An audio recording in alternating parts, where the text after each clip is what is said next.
Hi, everybody. I just want to thank you all. We're going to get started in a few minutes, but if you could all just sign in if you haven't signed in, and then we'll get started in just a couple minutes, okay? Thank you.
Okay, can I ask everyone to take a seat and we're going to get started.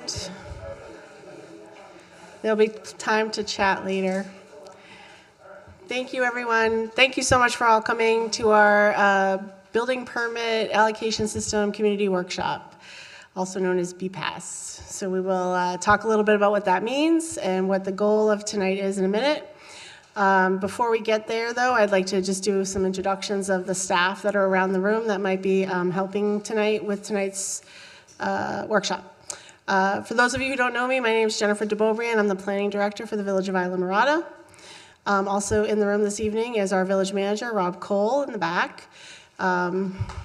He's new to the village, but he's doing an amazing job, so welcome and thank you. We have Daniel Parabach, who is our senior environmental planner and village biologist. We have Robert Mather, who is our review engineer. We have Regine Charles Bowser, who is our principal planner, and we have Anita Muxo, who is our planning and zoning technician. So these are our lovely planning staff members, along with a couple others who weren't able to make it this evening, who will be working the workshop with us this evening. So we're going to get going. We have an agenda that was on the table up there for you to have a copy of, but we just did a welcome and introduction. We're going to do a brief presentation, some time for Q&A. We'll do some roundtable discussions, which we'll talk about in a little bit. We'll have a short break. We do have some food we'll put out for you guys in a little bit. And then we're going to do some report back to the bigger group and some final Q&A, and then we'll talk about next steps and where do we go from here and what all this means in the bigger picture of Islamorada. So, building permit allocation. One thing I will ask is if you could keep your questions till the Q&A, that would be super helpful. We did put in front of you an index card and a pen, so that would be helpful for you to write down your questions, so I'm not expecting you to remember everything. The building permit allocation system, or BPAS, I'll probably call it BPAS throughout the presentation just because it's easier to remember. This is Division 30 of 30-4-11 of the Village Code. And what this basically is how do we allocate building permits for residential and non-residential development? This conversation tonight is mostly going to focus on residential development. The reason being is we have right now plenty of non-residential BPAS square footage. We don't have, and I'll get to that in a minute, but we don't have any allocations for residential development other than affordable housing at the moment. So the conversation tonight is going to focus on residential development. So the purpose and intent of the building permit allocation system, and this is directly from the code, is to facilitate implementation of the goals, objectives, and policies set forth in the comprehensive plan, to regulate the rate of growth in order to further deter deterioration of public facilities service levels, environmental degradation, and potential land use conflicts, and encourage redevelopment of residential and non-residential development, and to encourage affordable housing. Building permits in the village are allocated in accordance with a schedule that is outlined in the comprehensive plan, and permits are allocated quarterly by the village council. And permits are scored based on 14-point criteria that is also outlined in the code under that section, Division 30-4-11 of the code. So the way it works is somebody applies for a building permit. They go through the process of review through the building department, and once the permit is approved, they then have to apply for a BPAS application. They have to put in a BPAS application, and that goes to the planning department. That gets scored, the application gets scored and then ranked on a list. You've probably heard talks about a BPAS list, which is available on our website. And you get ranked 1 through however many applications we have on the list. And then as we have allocations, we make recommendations to the council as to where those allocations should be given. And so that's how allocations have been given out in the past in the village. So just some general background on how we got where we are today. In 1972, the area of critical state, that should say concern, I apologize, program was adopted by the state of Florida. In 1979, the Florida legislature designated the Florida Keys as an area of critical state concern. And in 1992, Monroe County adopted a rate of growth ordinance, also called ROGO, and at that time, Islamorada was part of Monroe County. And then in 2002, after Islamorada Incorporated, we adopted a BPAS ordinance with an original number of 302 allocations to be given out. And then in 2012, the Department of Economic Opportunity, which is now the Department of Commerce, completed hurricane evacuation clearance time modeling and found that 10 years worth of building permits, the Florida Keys would be at a 24-hour evacuation clearance. So based on that, the DEO determined that the remaining allocations countywide would be 3,550. And out of those, Islamorada received an additional 263, which brought Islamorada's total to about 565. And then in 2017, the village also entered into what's called a 380 agreement with the Department of Economic Opportunity, Monroe County, and the cities of Key West, Layton, and Marathon, in which the village received an additional 10.25 allocations. And what that was is that the city of Key West wanted to build some affordable housing outside of their jurisdictional boundaries. And in order to do that, they had to offer something up to the rest of Monroe County and the other cities. And that was additional allocations. And out of that, Islamorada received 10.25 allocations. I know 0.25 sounds a little weird, but in some of those cities, they utilize 0.25 allocation for points and different things. So we don't do that here in Islamorada, but that's how that happened. Okay, the next slide. So this reflects sort of our current BPAS situation here in Islamorada. Currently, we have 3 market rate allocations available. Those are 3 that are from the Key West 380 agreement. We have 10 affordable allocations available, and we have 300 early evacuation affordable allocations available. Those early evacuation affordable allocations were made available by the state with additional restrictions and requirements for additional early evacuation times than the rest of the allocations. So they have specific restrictions on them when somebody wants to apply for those and be used. We received 300, we have not issued 300 yet. At a meeting previous this year, the village council reserved, I believe it was 165 for village use. So we have 165 sitting in a bank for village use. We have 23 administrative relief allocations, and what those are is when somebody is allocated a permit, but then doesn't pick it up and pay for it after so many days, that goes back into the pool of administrative relief and can be allocated for administrative relief. In order to qualify for administrative relief, you have to be on the BPAS list for 4 annual allocation periods, which roughly equates to 4 years. You have to be on the list for roughly 4 years. And then you can apply for administrative relief, and the council may grant you the permit. They may offer to buy your property, or there's a catch-all phrase that they may do something else, but we have yet to figure out what that something else is. So we have 23 of those left. And we have 54 permits in the queue or on the BPAS list right now. The Village Council has adopted a temporary moratorium on market rate BPAS applications that will expire in February of 2025. So currently, no new BPAS applications can be submitted to the village until at the earliest February of 2025. The Village Council has decided that we wanted to take a pause on accepting new applications so we could have these conversations, so we could study where we're at and figure out the best course forward. And so they adopted this moratorium. It was originally to expire this coming month in August. They did an extension for an additional 6 months, so it will expire in February of 2025.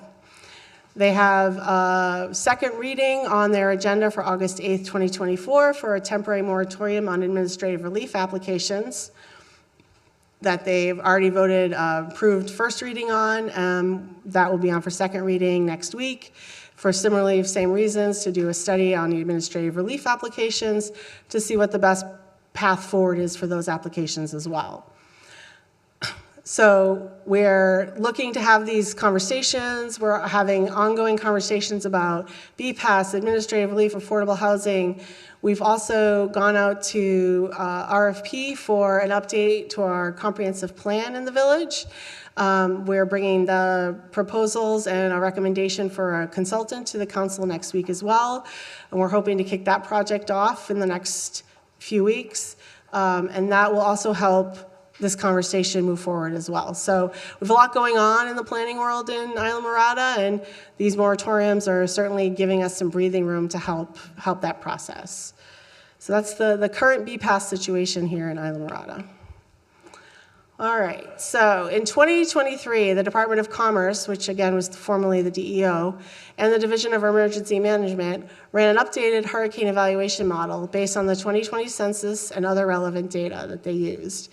You may have seen they did some local meetings, they had some surveys, they did some stuff mostly last summer into last fall, and then last winter, I believe it was, they submitted a final report of their findings, and this clearance time summary came out of that. And this is what this column right here, the second one in, that says Florida Keys, including Key West, mobile homes in phase 1. This is the column that has been officially adopted by the Florida legislature in the last legislative session. Under this new evacuation model. So this is the column that everybody is sort of looking at now. When they did the report, all these other columns were potentially in play, and each community was asked, like, how do you want to see us look at these evacuation times? And I believe it was pretty much unanimous across the county that, obviously we should include Key West. They have to evacuate like the rest of us. And we should include mobile homes in phase 1 evacuation. So the state agreed, and these are the evacuation times that we're looking at right here for the updated modeling. I know that people who have seen this chart before look at this right here and get concerned. So just to update you on this a little bit, this was an original number that came from I don't know how many years ago when the state asked the county how many vacant lots there were, and there was something like almost 8,000 vacant lots in the county. We have since done some analysis. We have done our own analysis. The county has done additional analysis, and that number has shrunk dramatically based on several factors, which I'll go into in a minute. So I would think that this scenario 5, if it were 1 unit for a vacant lot, this number is highly exaggerated, just to keep everybody in the loop on that. So moving forward, as I was just saying, we recently undertook a vacant parcel analysis using the following criteria. We looked at residential zoning districts, and that the parcel size must meet the minimum square foot for a residential lot size, and that the parcel is vacant according to the Monroe County Property Appraiser date as of 2020. An initial review of that in Islamorada produced 212 parcels. And then we did a secondary review, and we removed some of the anomalies, such as if it were already on the BPAS list, and other certain anomalies. And then that reduced that number to 178. So staff is continuing to look at this list and ways to reduce the number of vacant parcel liability, but for now, 178 is roughly the number that we're using as vacant parcels that are not currently on the BPAS list that potentially could need an or want an allocation. I shouldn't say need, want an allocation.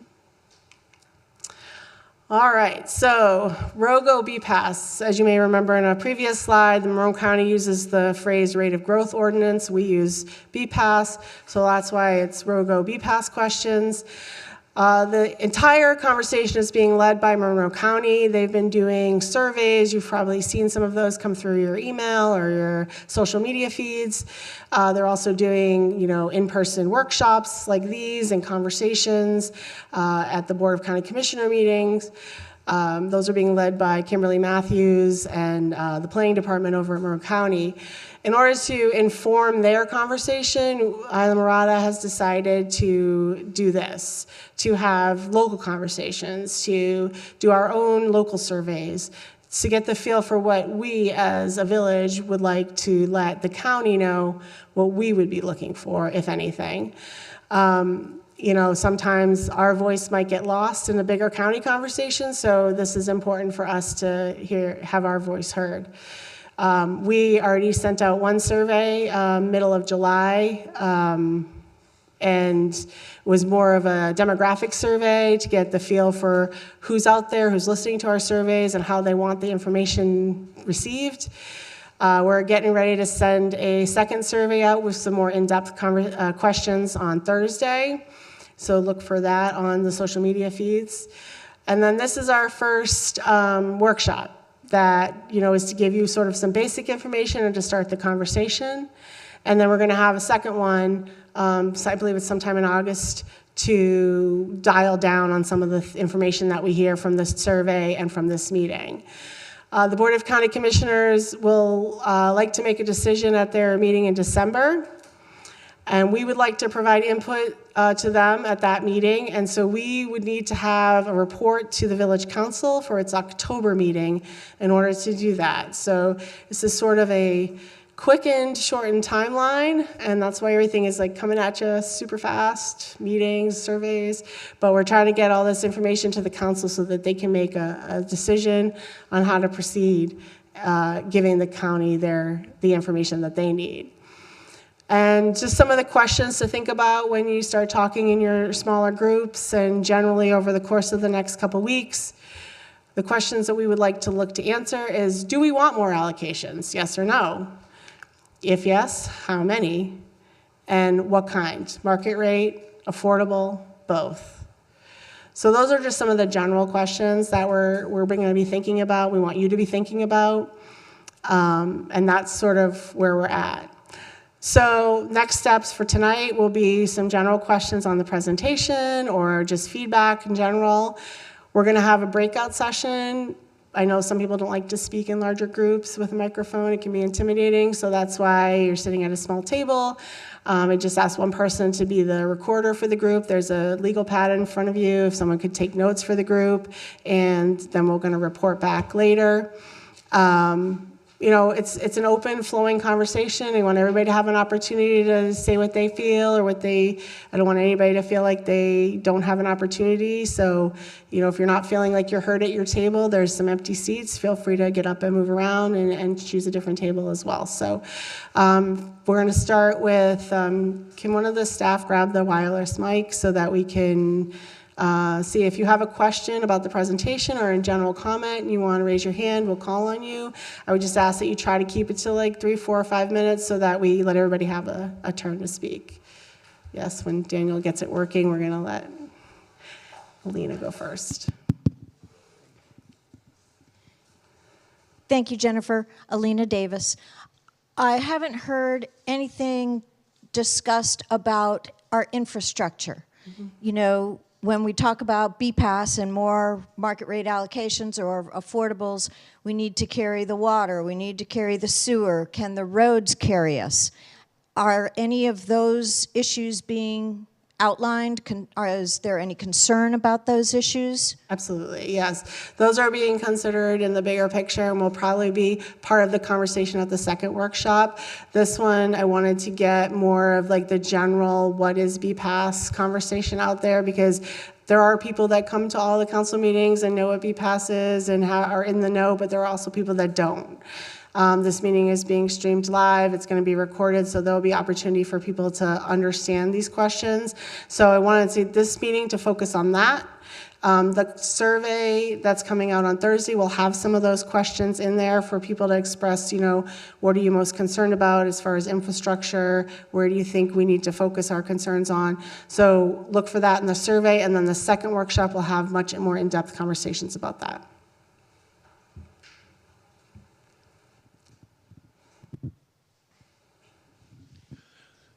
I'm Van Cadenhead, and I was here when they carrying capacity study from Monroe County was delivered years ago, and it was discovered at that time that we had been overbuilt for a number of years. And all these years later, that report was put up on the shelf and allowed to gather dust. And to me, it's almost to the point of ridiculousness that we're still talking about getting thousands of new BPAS permits for this county. We are overbuilt. We've been overbuilt. Our infrastructure can't handle what we have now. And it's my contention that we should not ask for any more permits, either market rate or affordable, because they've given us 300 affordable from the state, and we don't have room for them. We don't have a place to put them. And so what we're doing tonight is an exercise in futility, in my opinion, because we simply don't have the space. We have too many people in too small a space as it is, and any building that takes place, any construction, should be redevelopment by our construction companies, not new development, because I don't want to see another hammock scarified to put up another house, because we've had way too much of that, and we have too little left of Islamorada as it is.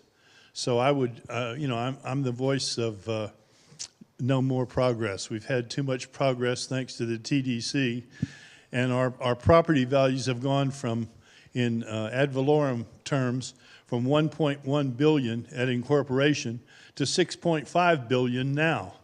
That's just obscene. That's appalling. That's unsustainable. And the people who live here, especially the ones that don't have homesteaded properties, are paying the price. So I say, slow this Mustang down. Thank you very much. Thank you.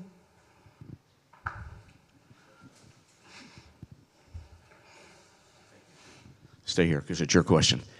So of the properties that are available still, how many of those are high-quality hammocks? And I'm assuming that the high-quality hammock couldn't be touched no matter what. Is that accurate? I'm not sure exactly how many are high-quality hammock. There's a few on the bottom of the BPAS list that have hammock in general, but I don't think it's a significant portion of the vacant lots. That the 178. Yeah, we're still dialing down the environmental numbers on the 178, so I don't know that Daniel has that full number for you. Probably by the second workshop, we'll have some of those answers for you, but you could probably answer the question about what can be touched and what can't be touched. The regular rules of development apply, and high-quality hammock, if it's a smaller lot, it's not really economically developable. So. Good.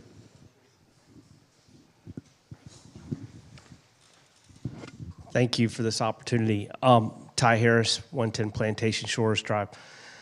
So I think one of the fundamental questions that this group and the village have to answer is, what's the strategy behind taking additional BPAS allocations? If we know that we're at capacity with our infrastructure, is it to keep what we call the event horizon from happening, meaning that we don't end up in a situation where we face takings claims and we just slow play these out over 30 years? Or is the goal to actually have allocations that are really meant for development? Because it seems to me that if you parse these out very slowly, you never actually hit the point where we're facing regulatory takings because there's no more allocations. So I think one of the fundamental questions is, are we doing this so we can play the long game, or are we really talking about new development? That's just, to me, kind of the fundamental first question. Thank you. Anyone else have any general questions, comments?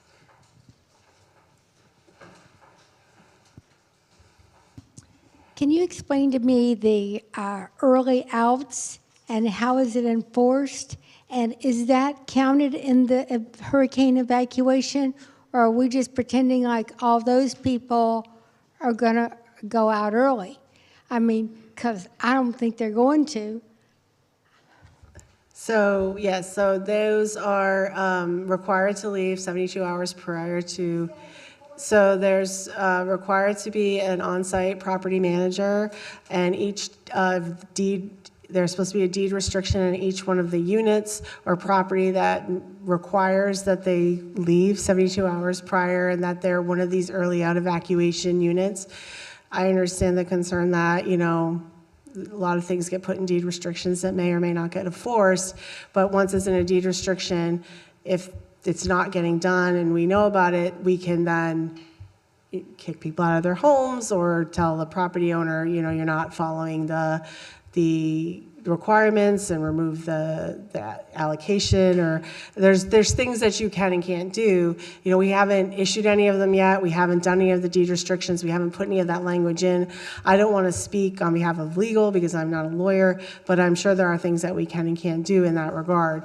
What was the other part of your question? I'm sorry. Who's going to enforce that? Because these are the people that are putting up everybody else's shutters. And so, I mean, and then so after the hurricane is over, we're gonna do something to them whenever the road is gonna be, I mean, the hurricane evacuation thing, we can't ignore that. Right. You know, I've lived down here since 1969, Mm-hmm. and it is unbelievable, the road.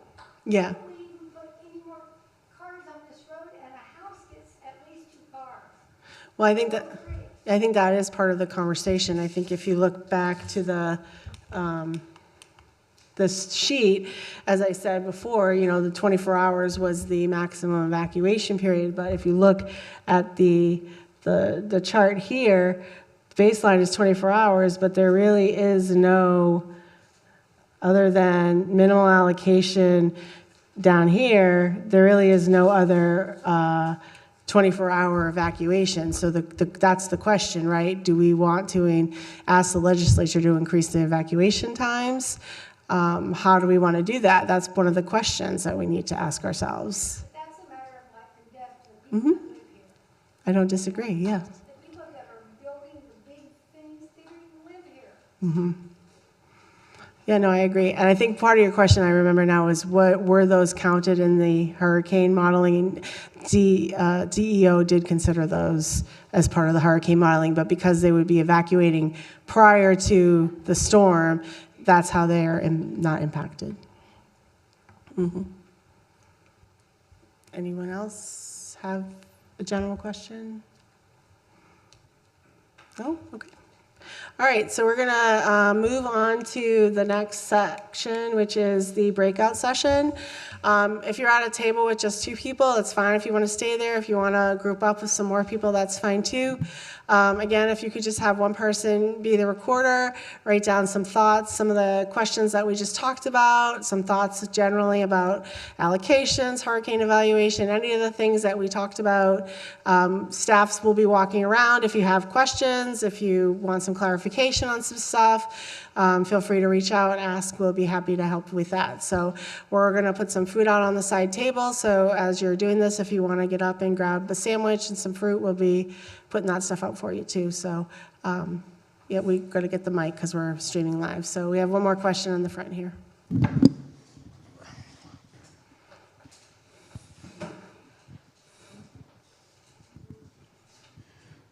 Everybody knows there's a traffic problem. Everybody except the county commission, which has recently refused to accept the 2023 traffic recount and have declined to update it this year and may not update it next year. You don't need a traffic study. You're used to the bumper-to-bumper effects. It affects everybody of all inclinations and all persuasions. The reason that they, and by the way, for those of you who don't know me, I have all these documents and I read them all a couple times, and I'm an engineer by training. The 3 segments of the traffic count that was submitted and was not officially accepted rated the 3 Islamorada segments as service level D, which by state law and regulation means no reserve capacity. If they had accepted it, those regulations would have required that they stop issuing development permits unless a developer could prove that they were going to do something to reduce the traffic impacts. I'd like to know what they were smoking when they thought they could do that. But that's why.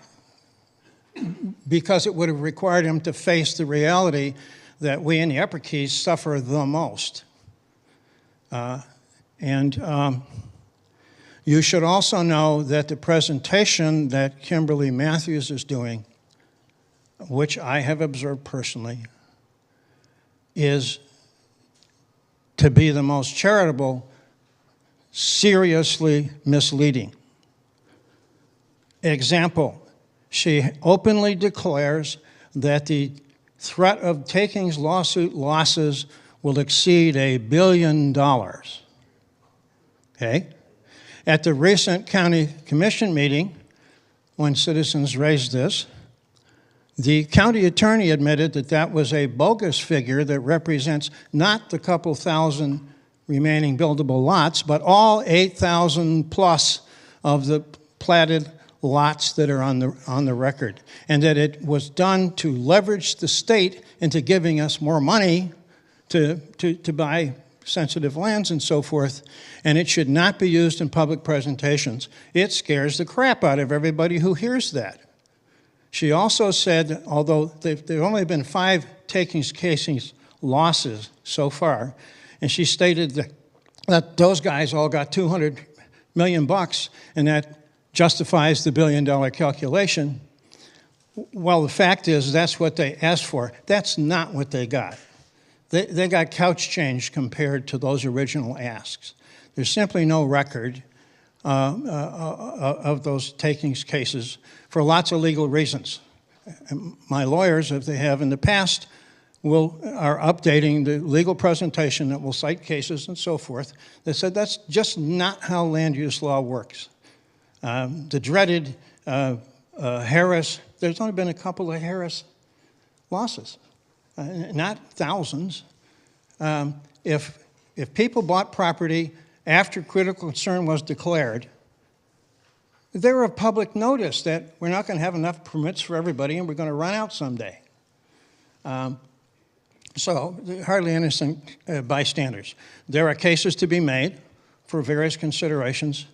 And we wouldn't have, when I was elected to the school board, I was the official designee to the Affordable Housing Workforce Housing Task Force. And there are a lot of things we could have done and didn't do, alas. And still, some of the stuff in play that's designated for affordable housing isn't really designated 100% mandatory affordable housing. Development interests always carve out a big chunk of market rates to justify subsidizing affordable stuff a little bit, or entitling themselves to government grants and so forth. So there's a lot more to this. The citizens' interests are underserved, and particularly for those of us who've been here a long time, like a lot of people in this room, you know, how much of this crap is enough? The citizens need to be heard because the state has clearly, Commerce has clearly reneged on all of their legal past responsibilities. And they don't want any part of the liabilities. What they should do, and what I'm suggesting officially in the legal correspondence that's being generated presently, is that, okay, how about just funding a couple of top-notch land use lawyers to help us defend against taking claims, and then you won't have to spend hundreds of millions of dollars buying property. Send us some shit-kicking state lawyers. Thank you. Oh, apparently we have a rebuttal. Since I am the only land use attorney in the office and I am a kick-ass land use attorney, I will tell you that the reason that you don't see that many cases, because most of them settle before there's ever a trial. You're required in Florida to file a demand letter, and at that point, the municipality evaluates the claim, and that typically leads, in most cases, to a settlement. And that's why you don't see a lot of cases actually go to trial where there's a reported case, and typically those would be third DCA cases. But the last one there was didn't turn out well for Monroe County. That's the Shands v. Monroe County case. And if you want to get a chill down your spine, read that opinion. It's not good for local governments. Okay. So we're going to break out now. Again, ask one person to do some reporting, just have a general conversation about the topics that we've been discussing. Let's all try to keep it friendly and have a nice time. We'll probably give you about a half an hour to have this conversation. Again, we're going to put some food out, so once that goes out, feel free to get up and have some dinner.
There's some food over on the side if you guys want to help yourselves.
Five-minute warning, everybody. I just want to give you a 5-minute warning, and then we're going to come back to the larger group. So if you want to get some food, take a quick break.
Okay, we're got about 1 more minute and then we're gonna report back. So grab some food for your table, take a bathroom break, get up and stretch, go visit your friends at the next table, any of those things.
All right, if I could get everybody back paying attention.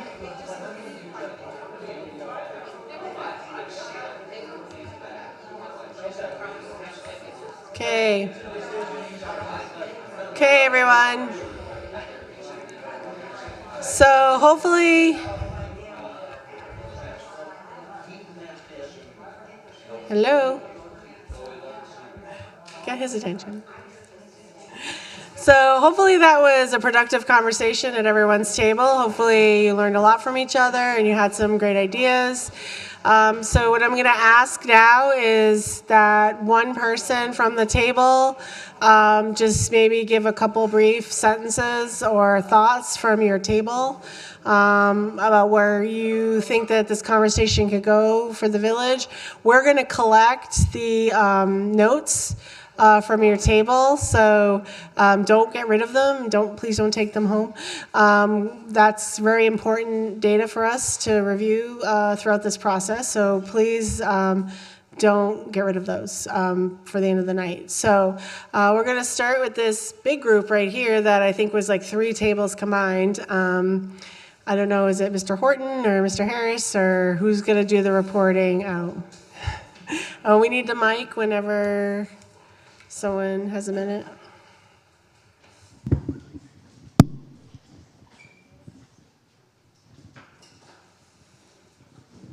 I think Ty. Thank you, Jennifer. So our group believes that the village should take as many allocations as they can. That doesn't mean that you need to use them, but not having that flexibility 20, 30 years down the road just limits your options. We also believe that the folks that are on the BPAS list should be able to get a permit in a reasonable amount of time. They've paid their money, they're in the system, and they need to be taken care of. We also think that as part of this strategy, that we need to go ahead and fix the TDR ordinance because we have allocations that are out there that are already counted in the traffic numbers that are not being able to be moved around. And what we're seeing is a rapid increase in the price of those building rights. So if we ever do hit a takings lawsuit, you're looking at the value of the property and the value of the building right, which last summer was $200,000 and now is getting closer to $500,000. So that just adds more injury and more misery to the whole process. We also discussed that a lot of the traffic issues that we see in Islamorada are really a symptom of pass-through traffic that's going to the large number of vacation rentals in Marathon or going down to Key West. So not quite sure how we would address that, but our table feels that most of those traffic issues are not generated by Islamorada. Did I miss anything? Okay, that's us. Thank you. Thank you. So then the table behind there, who's your spokesperson? Did you pick one? So we discussed the difference between affordable and workforce housing.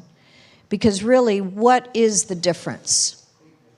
The difference is workforce housing, a certain percentage of their income has to come from Monroe County.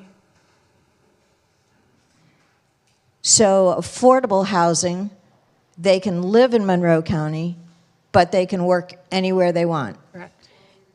Or be retired, correct. Okay. So on affordables, like WetNet, we're supposed to get, as I understand, because I had some friends that live in the Woods Avenue project, and so they're supposed to have some sort of review, annual review, to make sure that they still are affordable, that are living there. Yes. Is there a system in place for that? There is now. We had a consultant that was supposed to be working on that, and that was sort of falling through the cracks for a while. The planning department has taken on that role, and this summer has sent out letters to all those people, and we've given them I forget, Anita, do you know the date off the top of your head when they're due back? So they're due back September 1st, and we'll be checking those, and then we'll be working with legal for all of those that have not responded. Okay. Some of us prefer no more allocations, and some of us are of the, do we kick the can down the road? Do we offer one market rate permit a year? And does the state, we talked about takings, does the state not have any liability as part of this takings claims? I don't Because think it's been determined yet. the state, and it's a partnership between the state and the village. So would part of that liability not come from the state? Yeah, I don't believe that's been determined yet. At the next workshop, I'm going to hopefully have somebody from legal present to have some of those questions answered regarding those takings liabilities. Okay. And then as we talk about evacuation, perhaps something that should be considered, and it probably should have been considered a while back, that any new government or, say, a school building or the fire station that was built brand new, should those not be Cat 5 shelters? So we can shelter in place. You know, I mean, we know that not everybody is going to get out of here. Let's just face it. It's just the facts. So those are the items that we discussed. Thank you. We'll start, we'll go up front here. I don't know who from the front tables. Thanks. So we had a nice conversation, and thank you for the presentation. One of the first, we were thinking about this conversation in terms of how to gain more participation in the process, and one of the things... Can we be respectful of everybody, please? They were respectful of you. Excuse me, in the back.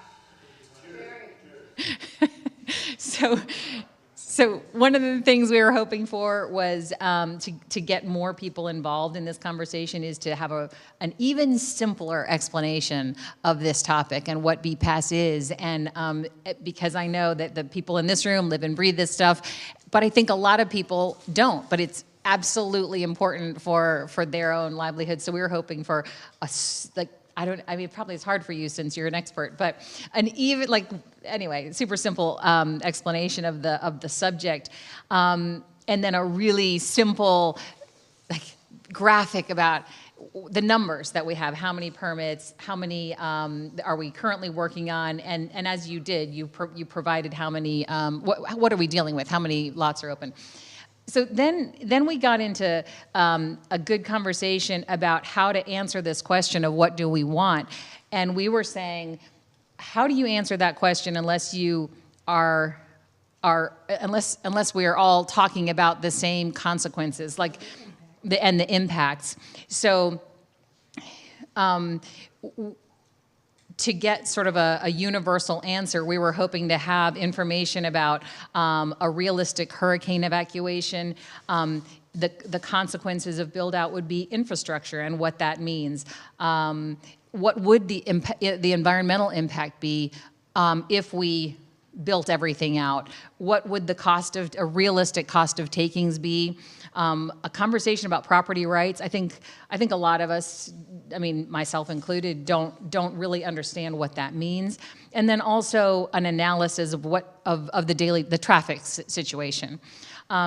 So then with that information, we could say, well, what do we want? And what we were thinking about at this table is, can we ask, the question was, do you want affordable or market?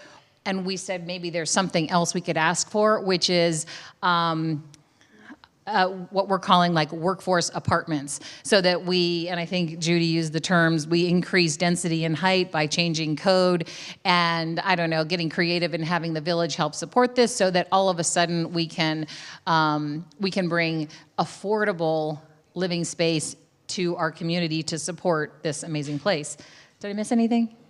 So I think that last point is, can we bring another option forward? Because what we're doing is asking a question with terms that we've always been using, but maybe, as Judy really sort of suggested, can we broaden? Can we make up a new category and maybe say we want something else that we don't have currently, which I think is pretty cool. All right, anything else? That's it. Well, the one thing is that we should let more of the public participate. Well, we are definitely letting. I mean, this would. I mean, this is just workshop one. Give us a break here. And to that regard, I'm open to suggestions on how to get additional people to participate. It is on Zoom, but it's difficult in a setting like this to have Zoom participation.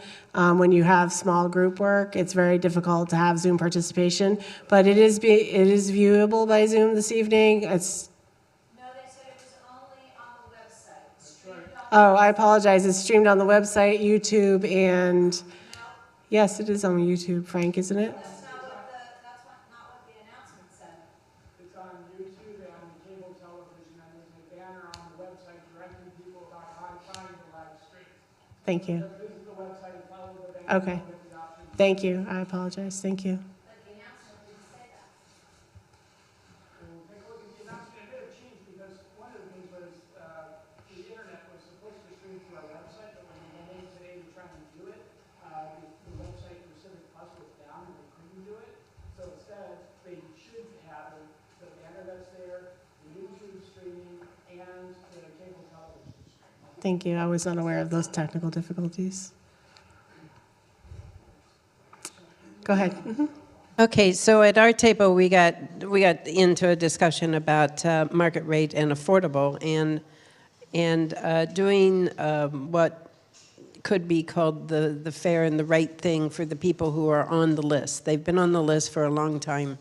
They've been trying to follow the rules, and that segment of the allocations needs to be considered as a more of a priority than somebody who wasn't on the list, even though that we've put a moratorium in place.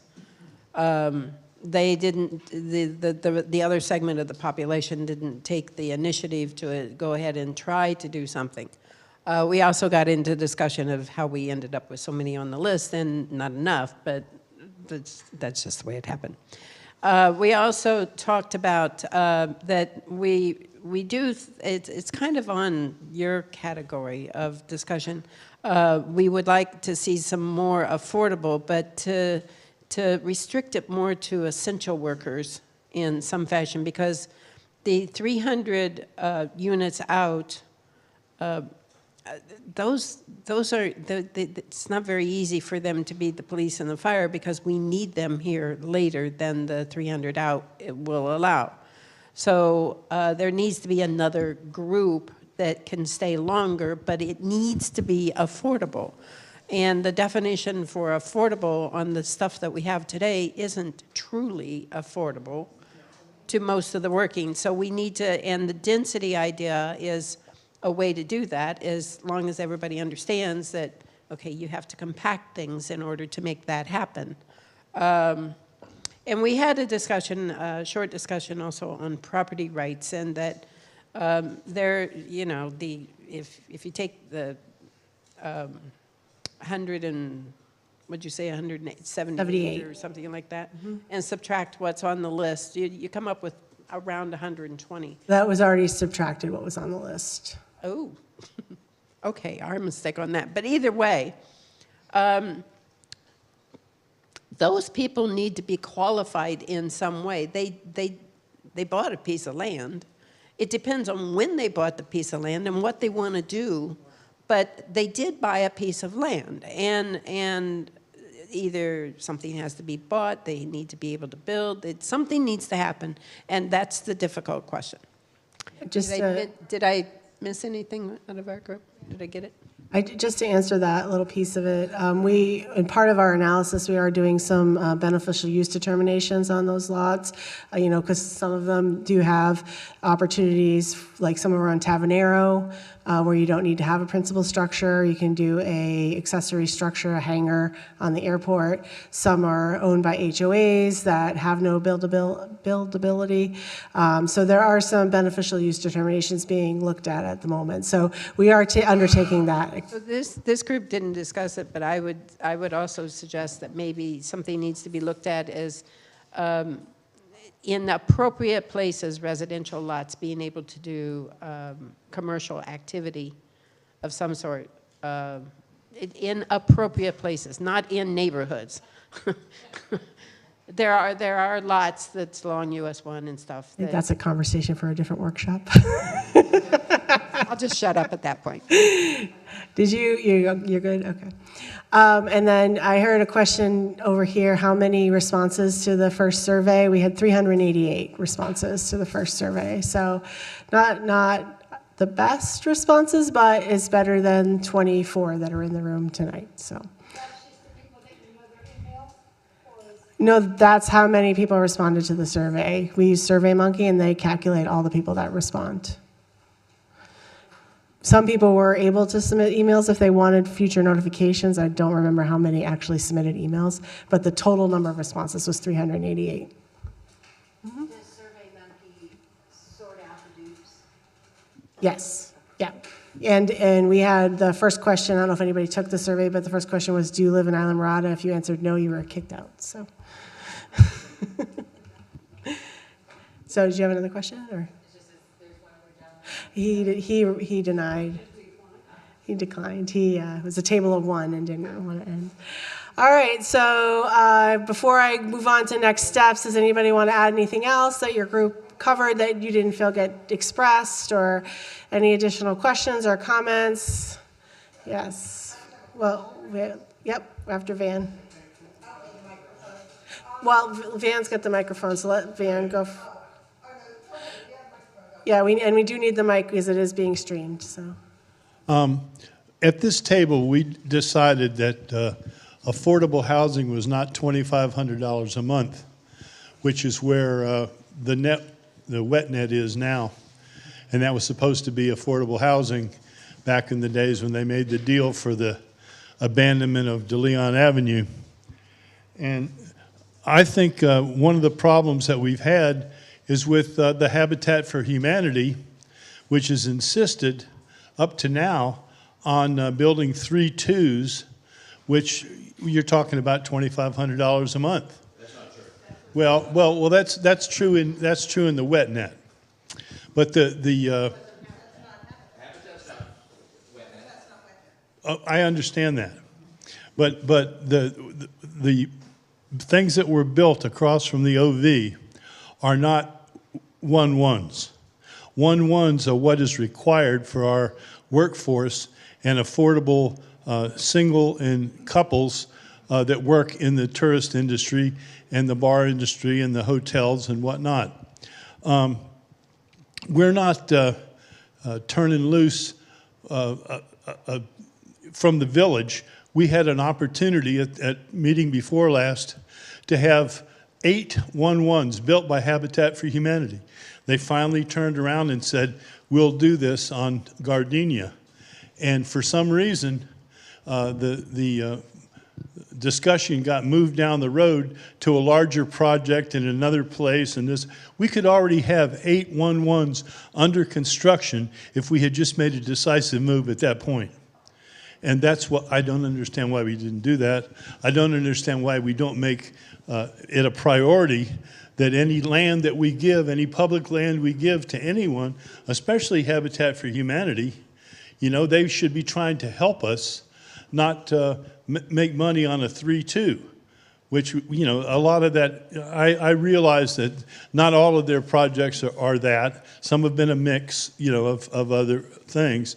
But 1-1s are what we need. That's what we should be looking for to assist the working class people of Islamorada. You know, you can't have a busboy or a waitress or someone who works in the hotel and restaurant industry pay $2,500 a month. It's just not feasible. That's not affordable housing. Okay. All right. Well, okay. Well, I think I've made that, you know, concession that they're not all that. But every time we give away public property for affordable housing, it should be for 1-1s to address our problem, not 3-2s to satisfy whatever financial priority the builder has. Here's the mic. Thank you, Van. All right, I think Carla and Don had something to add. Okay. I had a question, but after Van's comment, I'm on the board of directors for Habitat for Humanity, and so is Tony Hammond. The business model for Habitat is to provide housing for families, and that's why we build 3-2s. We, as Habitat in the Upper Keys, have been allowed an exception by the international organization to do some rentals. So that's why we do the rentals. But the business model is to get that nurse and firefighter husband and their 2 kids in a home that are going to live here, work here, raise their family, and be part of the community. It is a section of affordable that is needed in the community. And then, to your point as well, yes, we do also need the workforce. And that's where my question comes in. You had made the comment, Elizabeth, from your table about rentals.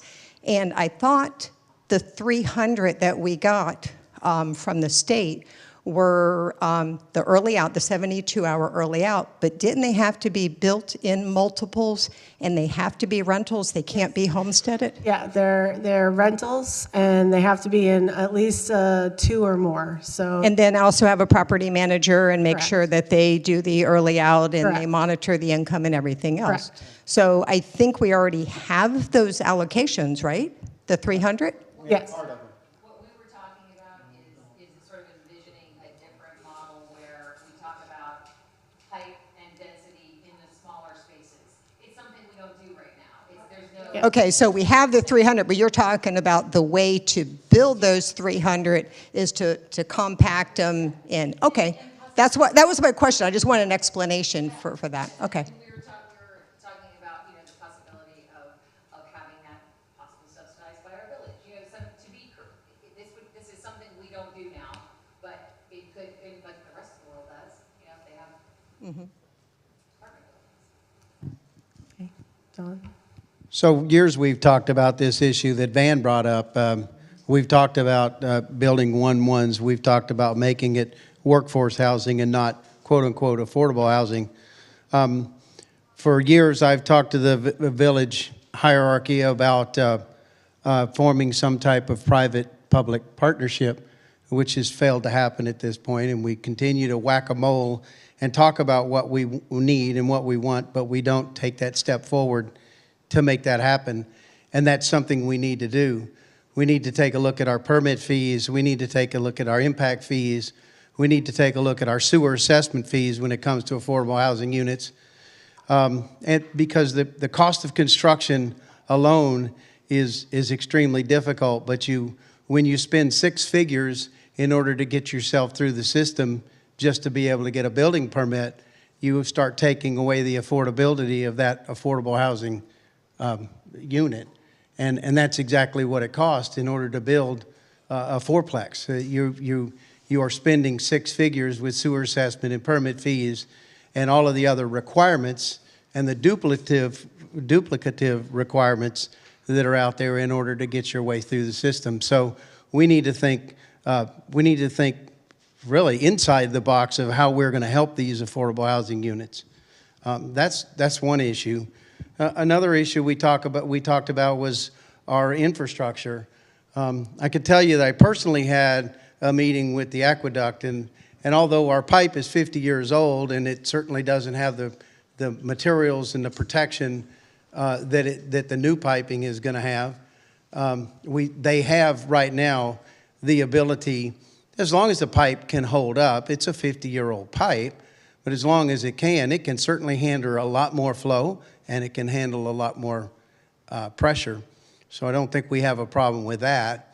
As far as our traffic that we all hate, our traffic is not because of Islamorada. Our traffic is because cities like Marathon have like 2,499 more transient uses than Islamorada has. Islamorada did exactly like we're doing tonight, and we were very proud back in the day when the chamber got together and the realtors got together and the hoteliers got together and the citizens of Islamorada came together and had meetings and came up with what our numbers should be on our transient uses. We thought way ahead way in advance, and we've never filled all of those transient licenses that we currently have. So we didn't hurt the hoteliers, and certainly the chamber was at that point given a mandate to get more heads and beds in Islamorada. And now we're complaining about the heads that we wanted to have back then. So are we a victim of our own success? Well, I think more than anything, we're a victim that Marathon didn't think as far out of the box as we did and has allowed 2,499 more transient uses to happen just south of us. So on the Thursday and a Friday and a Saturday and Sunday, we're putting up with people driving through our town in order to get to Marathon and even down to Key West. So I think we need to start thinking about how we can take at least some of our internal traffic off of the highway and create some type of dependable and timely intercity transportation for the folks that live here and get used to that. There's a lot of ways to do that, but I think that's going to be helpful. Great, thank you. I think Deb has something, Rob, if you want to bring.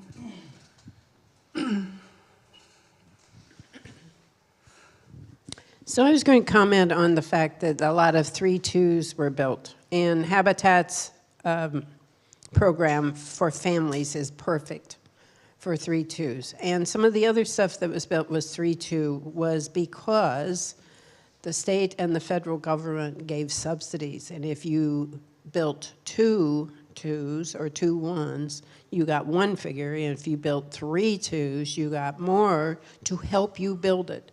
And here in the Keys, you look for all the money you can find. It's what Don was referring to. It is very, very difficult to build those affordable units. And so you look for any of the money you can find, and so you make 3 2s. The 3 2s can be turned into, bedrooms. They can share apartments and make it more of an apartment atmosphere and stuff in certain locations. But the feds and the states aren't helping the fact that why 3 2s got built. It is known that the smaller, most people don't want to share apartments these days. In the old days, we all lived with everybody. It was one great big happy family. There's houses that had 20 people in it. In today's world, many people want their own space, their own house, their own car, their own garage, their own space on the road. And so that's where we stand. So I just wanted to get out there that federals And the state government gives subsidies for 3-2s that are much more money than, it's almost double compared to the 2-2s, or used to be at least. Thank you. Okay, so just a couple of housekeeping things before we go to next steps. Again, don't get rid of your notes. We're going to collect those. Also, on the note cards in front of you, if you have additional ideas that weren't captured or you thought of something while people were talking and you want to fill those out, you can leave those on the table as well. We'll collect those as well. Obviously, the more information we have, we better. My contact information is here. I also, in the back, on the back table behind Anita, put some business cards. Feel free to take that. Email me, give me a call. I'm happy to answer any questions. Back to next steps. So again, as I mentioned earlier, survey on Thursday, August 1st. The second survey will drop. Please look for that sometime Thursday. It might not be first thing in the morning because we're still fleshing out all the questions, but we'll drop definitely on Thursday. Then we will let that run for 2 weeks. We will then collect all that information. We'll look at this information. We'll synthesize what we have. We will put together a second workshop sometime in, I was just looking at the calendar while people were talking. It looks like it's probably going to be somewhere around the last week of August based on the budget cycle and the county election, primary election that's happening on the 20th, and when we can have this room available to us. So look for that. We'll start posting that as soon as we have a date set for that. And then after that, we're going to see if we need to have more workshops or if we have what we think we need, and we'll make some updates to the council at their meetings and hopefully bring a final report back to them in October. Again, we have a bunch of planning stuff happening in our department. If you go to our planning department webpage, there's a project timeline Gantt chart that shows all the ongoing projects and discussions and their timelines. Feel free to take a look at those. If you have any questions or you want to be part of those discussions, we're happy to have you. Please participate. The more participation, the better the discussions are. So thank you for attending tonight. I hope it was beneficial. I hope you enjoyed it. And again, if you have any questions, we're here. So thank you.